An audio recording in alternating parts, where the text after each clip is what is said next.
Роналду гол салған соң басын сәждеге апарды. Неге? Ислам дінін қабылдады ма? Белгісіз. Ешқандай еш жерде бұл туралы ақпарат жоқ. Өзі де бұл әрекет туралы ештеңе демеді. Тіпті тікелей эфирдің өзінде бұл сәтті көрсетпеген. Криштианудың ислам дініне деген көзқарасы қандай екенін және де осы голдан кейінгі іс-әрекеті туралы ашып талқыға салып көрейік. Бүгінгі біздің демеушіміз ешқашан бәс тікпе атты кеңсеміз. Себебі біз берекелі дүние болғанын қалаймыз. Сіздермен бірге желаяқ телеарнасы және оның жүргізушісі мен Беклан.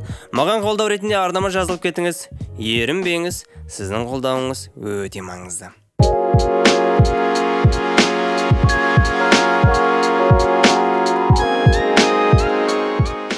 Сауд Арабиясы чемпионатының 28-ші турында Аль-Наср мен Аль-Шабаб клубтары кездескен болатын. Бастапқыда есеп 2-0 болғанымен, соңғы нәтиже 3-2-мен бітті. Ал жеңісті голды Криштиану Роналду әдем етіп арғы бұрышқа шиіріп теуіп салды. Әдеттегі салып жүрген голы, бірақ жаңалықтарға Роналдудың гол емес, голдан кейінгі іс-әрекеті тарала бастады. Яғни оның сәждеге жығылғаны. Мұны қалай түсінеміз? Осы үлкен сұрақ болып тұр. Бір қызығы бұл сәтті тікелей эфирден көрсетпеген. Тек сол стадиондағы көрермендердің түсіріп алғаны желілерде тарап кетті. Араб елінде болып жатқан чемпионат. Барлығы арабтар, мұсылмандар. Мұндай сәтті операторлар қалай жіберіп алады? Миға қонымсыз. Әлде мен басқа жақтың тікелей эфирін көрдім бе? Жалпы гол салған соң басын сәждеге апаратын футболшыларды білеміз. Садио Мане, Мохамед Салах, Арда Туран, Рюдигер және тағы да басқалары. Бұл футболшылардың барлығы мұсылмандар. Роналду мұсылман емес қой. Әлде біз білмейтін нәрселер бар ма? Португалдықтың дәл осы іс-әрекетін бірнеше себеппен түсіндіре аламыз. Әрине, мұның барлығы тек өзімнің ойларым және тұжырымым ғана. Менімен келіспесеңіздер де болады. Алдымен бірнеше күндер алдын шыққан жаңалыққа назар аударайық. Роналдуға араб елі ұнамай жүр. Ол жергілікті салт дәстүрлерге үйрене алмай, келісім шартын бұзып, Еуропаға қайтқысы келуде, деп бақ өкілдері хабар тарата бастады. Араб еліне Роналдуны жақсы көреді. Ол да оны сезіп, өзін өте жақсы сезініп жүрген. Голдарды да салып, ассисттерді де беріп, ойыны халыққа да өзіне де ұнап жатқан кезде бұл хабар қаншалықты рас екен. Осылай өтірік, жалған ақпаратқа жауап ретінде сәждеге басын қойып, голын әдейі солай тойлады десек болатын шығар. Яғни бұл жақта бәрі жақсы. Маған бәрі ұнайды. Тіпті дініне де құрмет көрсетемін деген ойды шығаруға болады. Екінші жағынан бәлкім кім біледі, шынымен де исламды қабылдағысы келіп жатқан болар. Бір Құдай ғана мәлім. Осы уақытқа дейін Роналду ислам діні, мұсылман халық туралы тек жақсы сөздер айтатын. Тіпті сұхбатта, жарнамалар және тағы да басқа сондай видеоларда құрметін айтып жататын. Алдын желілерді айналып жүрген мына сөздері көптің назарын аудартты. Мен мұсылмандарды жақсы көремін. Себебі олардың өмірі саған не нәрсенің қадірлі, немесе зиянды екеніне ой жүгіртуге шақырады. Мен ислам туралы көп нәрсе білемін, ал бақ өкілдерінде айтылып жүрген жаңалықтар жалған болып келеді, дейді Роналду. A todos nuestros fans en Arabia Saudí.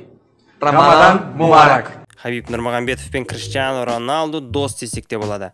Сұхбаттардың бірінде бір көрермен Хабибке Роналду мен ислам жайлы сөйлескенсіз бе және ол алдағы уақытта исламды қабылдайды деп ойлайсыз ба деп сұрақ қойған болатын. Хабиб болса, ол әрдайым салам алейкум, иншаллах деп айтып жүреді. Ол дінді жақсы түсінеді. Өзінің дінінде діндар кісі, ал мен өзімнің дінімде. Мен ешкімнің дінін қандай және неге ол дінді ұстанасын деп сұрамаймын.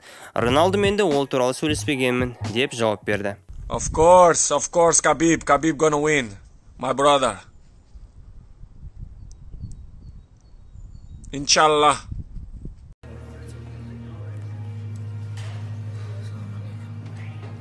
Salam alaikum.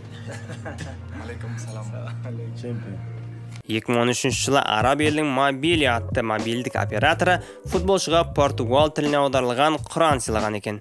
Месут Өзилдің де бір сұхбаттарында Роналдудың исламға деген қызығушылығын айтқан. Роналду әрдайым менің Құран оқуды үйретуімді сұрайтын. Қазіргі таңда араб алфавитінің бір шамасын біледі. Ал ең сүйікті сүресі ол Құрандағы алғашқы сүре Аль-Фатиха дейді жартылай қорғаушы. Ал бәрімізге қиын болған карантин уақытында Роналду көп нәрсе туралы ойланыпты. Карантин уақытында адам өз-өзімен қалады. Сол уақытта мен өте көп кітап оқыдым. Сонымен қатар Құранды да оқи бастадым, дейді Криштиану. Бүгінгі тақырып бойынша не ойлайсыздар? Жалпы ислам ешқашан бір адамға мұқтаж болмайды. Бірақ әрбір адам ол исламға мұқтаж. Роналдудың исламға келгені әрине көп адамның көзқарасын өзгертуі мүмкін. Себебі қазіргі таңда ең атақты адам осы Роналду десем қателеспейтін шығармын. Тіпті Месси, Мбаппе, Зидан және тағы да басқа сондай мықты ойыншылар бар болса да, Роналду өзінің жарнамасымен көбірек айналысқан соң атағы көптеу. Мен ешкімнің жанкүйері емеспін. Мынау мықты, анау әлсіз дейтін. Бәріне объективті көзқараспен қараймын. Жаңа айтқандай, әрбір адамның исламға келгені өзіне жақсы. Сол үшін Құдай бәрінің жүрегіне иман сыйласын. Ал иманы барлардың иманын еселендірсін. Сіздермен бірге Желаяқ арнасы. Қолдау ретінде ардаматыр келіп, видеоға лайк баса кетіңіз. Амандықта жолыққанша сау саламат.